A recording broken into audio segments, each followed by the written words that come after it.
Hey, everybody, welcome to What's Up Wednesday.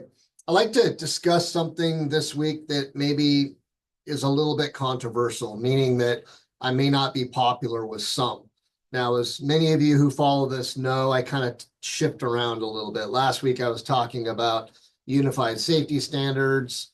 The week before that, I was wishing everybody Merry Christmas. This week, I want to go a different direction around kind of job searches. I've noticed on LinkedIn a lot of people looking for work right now, which is not unexpected considering the time of year. If you work in certain industries, things tend to slow down as we get through December into January and usually start picking up again in March. But if I kind of break down the job hunt, I want to make a statement that, again, may make me a little bit unpopular, but I think for many years, HR professionals, talent acquisition, and recruiting people have not done a great job of respecting candidates. Now, there are a lot of reasons for that.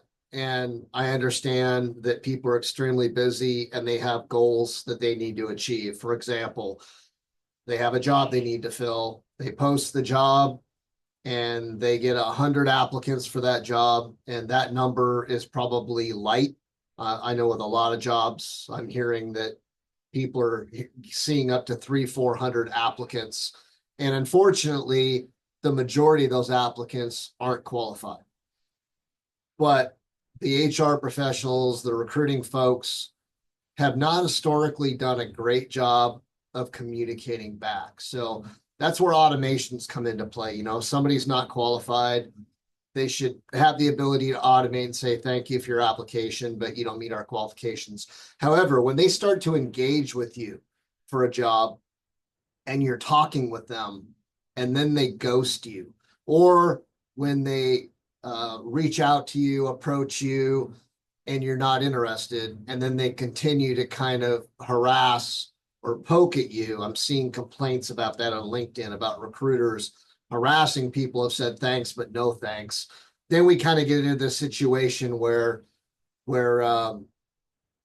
there's a lack of professionalism. I guess that's the nicest way to put it. And I think what's happened is that this has been going on for a very long time, especially the ghosting piece, right? On the recruiting side.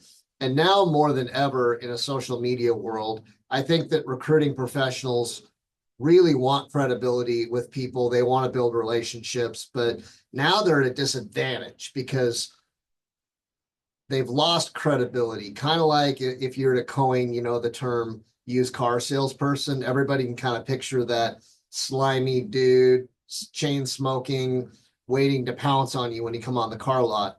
And I think that, a lot of job seekers look at recruiters in a certain light that is not necessarily positive. And as a result, I think that candidates looking for jobs have kind of changed their approach. And now they're not as formal. They're not as professional with the recruiting people, the HR people, as they could be. So what we have is a little bit of a conundrum. We're lacking respect on both sides. And as a result, it's creating a lot of frustration and complexity within the hiring elements of our industry. So think about that. Do what you can do. If you're a recruiting professional, do the best you can to be very professional and accepting of people's wishes. And then on the flip side, if you're a job seeker, do what you know is the right thing. Communicate professionally, prepare your resume specifically to the job you're applying for. Make sure that you check your professionalism, your punctuation, your spelling, your grammar. Send a follow-up note. I can't tell you how many times I get a resume from an email and there's not even a caption in the body of an email saying, hey, please find my resume. It's just a resume attachment and nothing else. I mean, talk about incredibly unprofessional. I would not give that resume a second look. So have a cover letter in the body of your email and send a follow-up thank you after you've spoken with somebody.